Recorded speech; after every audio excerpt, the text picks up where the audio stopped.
Welcome to my YouTube channel at Sci-Fi Tales Pules. Please subscribe, like, and share to support my channel.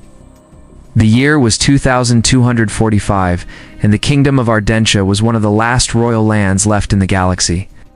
On a peaceful night in the city of Novatera, the streets were full of people enjoying a festival. Bright lanterns glowed in the air, music played from every corner, and the smell of warm bread and roasted meat filled the air. The queen had come to visit the city for a goodwill meeting. She walked among her people with only a small group of guards, smiling and greeting the crowd. No one expected the danger that came so suddenly.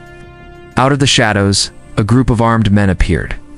They moved fast, their faces hidden. The guards shouted for the queen to run, but they were quickly attacked. The people screamed and ran in every direction. Chaos filled the narrow streets.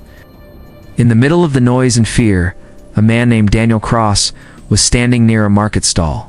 He was not dressed like a soldier. He wore simple work clothes, his hands rough from labor. But his eyes were sharp, and his body reacted before he could think. When he saw the queen in danger, something inside him pushed him forward. Daniel ran through the crowd, pushing people aside. One of the attackers aimed a weapon at the queen, but Daniel grabbed a piece of metal pipe from the ground and struck the man before he could fire. Another attacker came at him with a knife, but Daniel blocked the strike with the pipe and hit him back. His movements were quick and sure, like a man who had faced danger before. The queen's guards were still fighting, but they were outnumbered. Daniel reached the queen and took her hand. Without a word, he pulled her down a side street. They moved fast, turning corners and slipping through small alleys. Behind them, the attackers shouted and chased. The air was thick with smoke from overturned stalls and burning lanterns. Daniel kept moving, guiding the queen through places only locals knew. He ducked into an old warehouse, pulling her behind stacks of wooden crates. For a moment, they both stood still, listening to the sounds of the attackers searching nearby. The queen looked at him with wide eyes. She was breathing hard, her royal dress torn at the sleeve. "Who are you?" she whispered. Daniel shook his head. "No time. We need to keep moving." They slipped out a back door and into another alley. The night was alive with danger, but Daniel never let go of her hand. He led her past dark shops and quiet homes until the noise of the attackers grew faint. Finally, they reached an old stone bridge that crossed a narrow river. On the other side, palace guards appeared, their armor shining under the lantern light. The captain of the guard rushed forward. "Your Majesty," he called, his voice full of relief. Daniel stepped back, releasing the queen's hand. The guards surrounded her, checking for injuries. She turned to thank Daniel, but he was already moving away. "Wait," she called. He did not answer. He disappeared into the shadows, slipping between two buildings until he was gone from sight. The queen stood still for a moment, her heart beating fast. She did not even know his name. The guards urged her toward the safety of the palace. But as she walked, she kept looking back into the dark streets, hoping to see him again. The image of his steady eyes and calm voice stayed in her mind. She knew that without him, she might not be alive. That night, the palace was locked down. The attackers were never caught, and no one could explain how the man who saved the queen had vanished without a trace. There was no record of him among the townspeople. The queen asked her advisors to search for him, but every lead ended in silence. As the days passed, life in the kingdom returned to normal. The queen resumed her duties, smiling in public, signing laws, and meeting her council. But in her heart, she carried the memory of the man who had risked everything to save her, then disappeared into the night. She promised herself that one day she would find him again. 5 years passed since that night in Novatera. The queen ruled the kingdom with wisdom and care, but there was always a quiet thought that stayed in her mind. She often remembered the man who had saved her life and vanished before she could even ask his name. She had ordered her guards to search for him, but no one ever found a clue. It was as if he had never existed.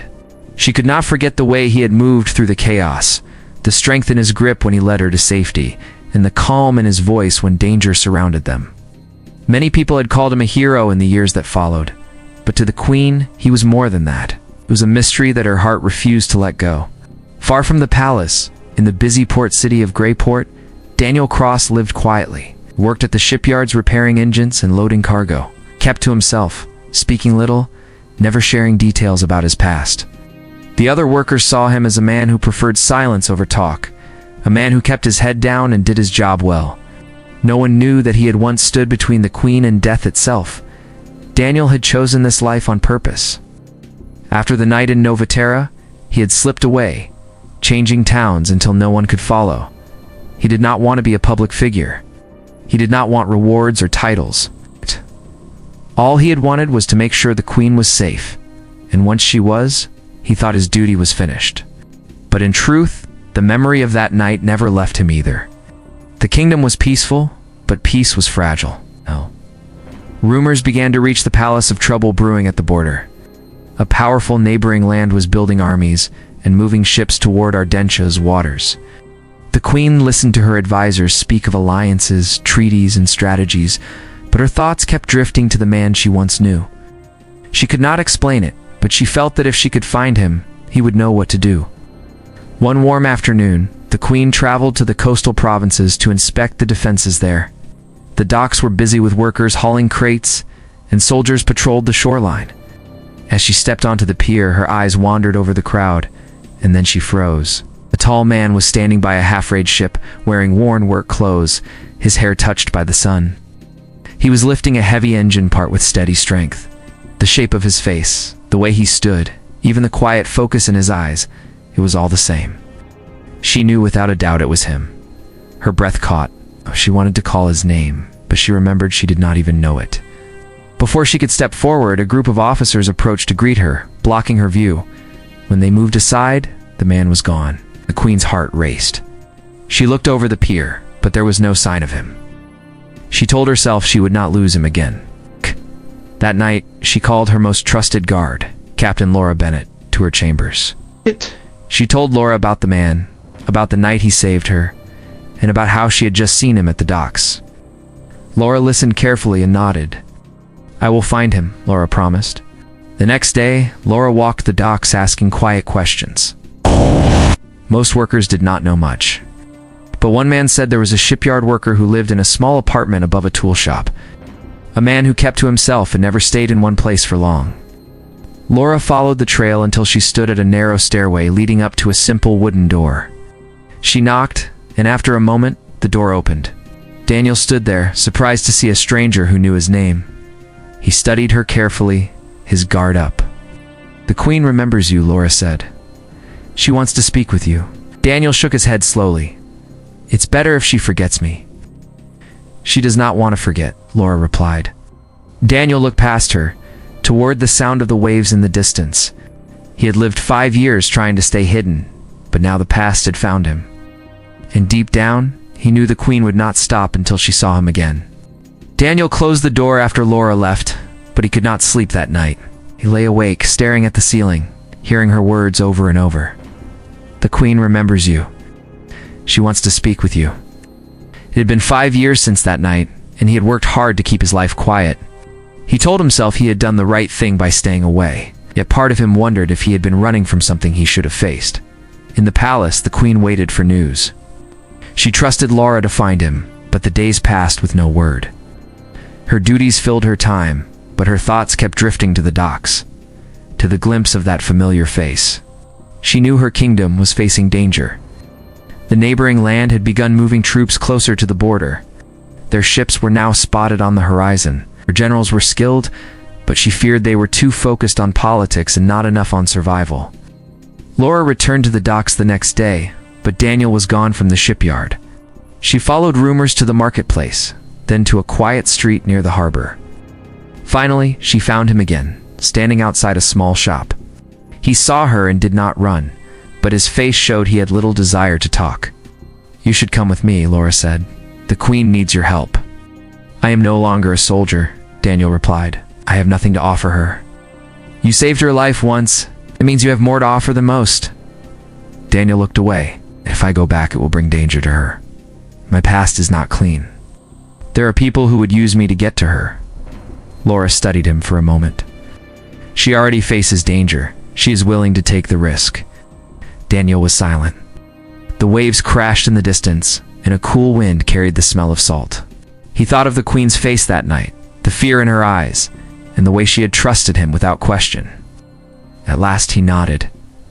"I will see her," he said quietly. That evening, Lara brought Daniel to a safe house near the palace. The queen came alone, dressed simply so no one would notice her arrival. When she stepped into the room, she stopped and looked at him for a long moment. Neither spoke at first. "You disappeared," she said finally. "I had to," Daniel replied. "It was safer for you." "I searched for you," she said. "I never stopped. I am not the man you remember. I was part of a unit that no longer exists. We did things in the shadows. My enemies know I am here. They will come for me. And they will not care if you are in the way." The queen stepped closer. "May not be a soldier now, but you understand danger. You see things my generals do not. My kingdom is in trouble. I need someone who will tell me the truth, not what they think I want to hear." Daniel's eyes softened slightly. "What do you want from me?" "I want you to help me protect Ardentia," she said. "You do not have to take a title. You do not have to live in the palace. But I need your mind and your skills." He thought for a moment. "If I agree, I choose my own way of working." She nodded. "Agreed." For the first time in years, Daniel allowed himself a small smile. "Then I will help you." The queen smiled back, relief in her eyes. For the rest of the night, they spoke quietly about the border threat, about the movement of ships, about how to prepare without showing weakness. Daniel's plans were careful, based on speed and surprise. He suggested using smaller units instead of large armies, and to move supplies quietly through trade routes that the enemy would not expect. By the time the meeting ended, the queen felt something she had not felt in weeks. She felt hope. Daniel left the safe house under the cover of darkness, promising to send word when he had news. She watched him go, knowing this time he would not vanish forever. In the weeks that followed, Daniel worked quietly to prepare the kingdom's defenses. He did not appear in the palace often. Instead, he moved through the city in plain clothes, speaking with merchants, dock workers, and small-town leaders. He wanted to know what the people saw and heard, because they noticed details the royal council ignored. Every report he gathered was sent to the queen through Laura, who trusted him completely. The queen kept his presence a secret from most of the council. She knew that if they learned Daniel was advising her, some would see him as a threat to their power. For now, he was her hidden strength. Late at night, they met in the safe house to review maps and plan the next steps. Daniel marked supply lines that were weak and suggested moving food and medicine to safer places before the enemy could block them. One night, Daniel brought news that enemy scouts had been seen near the northern coast. The queen's generals wanted to send a large army to confront them, but Daniel advised against it. "They want us to move our forces," he explained. "If we send them north, they will attack from the east while we are gone. We should keep our armies where they are and use smaller groups to shadow the scouts. Let them believe we are not aware of their full plan." The queen listened carefully. "If we do nothing, my generals will say, I am weak." "Then we make it look like we are doing something," Daniel replied. "We will show soldiers moving to the north, but they will not go all the way. At the same time, we prepare our eastern defenses quietly." The queen agreed, and the plan was set. Over the next week, Daniel's strategy worked. The enemy scouts reported the false troop movement. Their main fleet began shifting eastward, expecting little resistance. But when they arrived, they were met by strong defenses and were forced to retreat. Word of the victory spread through the kingdom, though no one outside a small circle knew of Daniel's role. The people praised the queen's wisdom, and the soldiers celebrated their success. Still, Daniel remained cautious. He knew this was only the first test. The enemy would return, and they would not make the same mistake twice. One evening after another meeting, the queen stopped Daniel before he left. "Why do you keep yourself in the shadows?" she asked softly. "What? The people should know who you are and what you have done." Daniel shook his head. "If they know my name, my past will come with it. There are people who still want me dead. If they cannot find me, they might try to reach you instead. This way is safer." She studied him for a moment, then nodded. "I trust you, Daniel, more than anyone." Those words stayed with him as he walked back to his small apartment in the harbor district. Trust was not something he had been given often in his life, and he felt the weight of it now. He told himself that as long as she needed him, he would not leave. As the days passed, Daniel began training small groups of soldiers in secret. He taught them how to move silently, how to watch the enemy without being seen, and how to think beyond the orders they were given. These soldiers became his hidden network, ready to act if the palace was ever attacked directly. Then, one night, Laura arrived at his door with urgent news. The enemy fleet had gathered again, this time in greater numbers.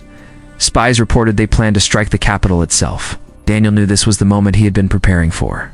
"Tell the queen to ready the inner defenses," he said, "and keep the people calm. Panic will do more damage than any army." Before dawn, Daniel was already moving through the city, placing his trained soldiers in key positions. He avoided the main gates, knowing the enemy would focus their attack there. Instead, he strengthened the smaller entrances and the hidden passages that most people had forgotten. The queen stood on the palace balcony that morning, watching the horizon as dark shapes appeared on the water. She did not show fear. Somewhere in the city, Daniel was working, and she believed he would be there when she needed him most. The morning was quiet, but the sea was filled with dark enemy ships. They moved slowly toward the shore, their sails heavy in the wind. In the city, people closed their doors and windows, waiting for the sound of battle. Soldiers took their positions along the walls, ready for the fight that everyone knew was coming. Daniel stood in the shadow of an old tower near the east gate. His small group of trained soldiers were hidden nearby, waiting for his signal. He had placed them in spots where they could see the enemy from different angles. They were not the largest force, but they were quick and knew the streets better than any outsider. The enemy reached the harbor first, sending smaller boats toward the shore. Arrows flew through the air, striking the wooden sides of the landing craft. The city's defenders fought hard, but more enemy soldiers kept coming. Soon, the noise of battle spread through the streets. At the palace, the queen watched from the balcony. She could see smoke rising from the harbor. Laura stood beside her, ready to protect her at all costs. "Daniel will be in position," the queen said, her voice calm. Daniel waited until the enemy pushed deeper into the city before giving his signal. His soldiers moved like shadows, cutting off small groups of attackers and forcing them into narrow alleys where they could not fight in large numbers. The sound of steel rang out in the streets, and the enemy began to lose their hold on the eastern side. At the same time, Daniel moved toward the main gate.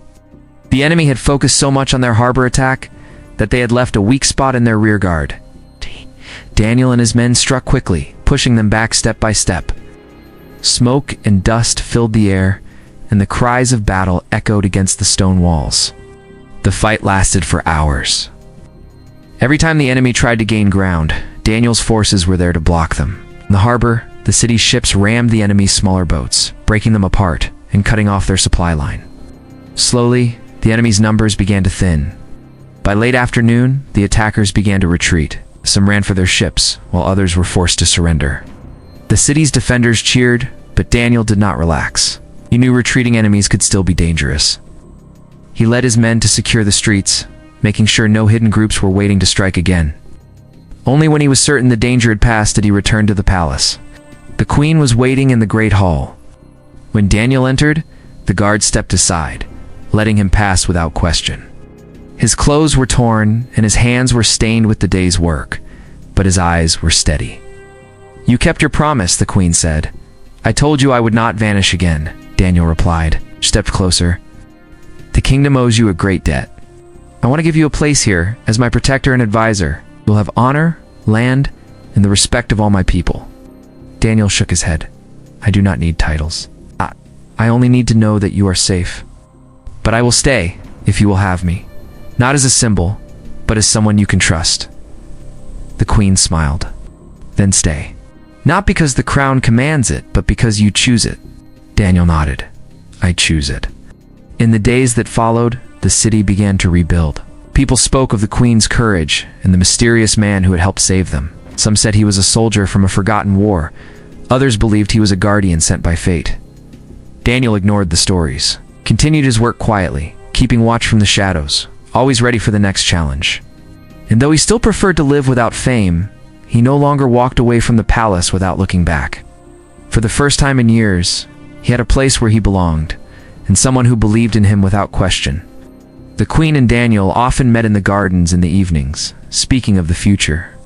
The kingdom was safe for now, but they both knew peace was never certain. Still, they faced the days ahead with steady hearts, knowing that together they could meet whatever came next. Thank you for watching and being part of our community.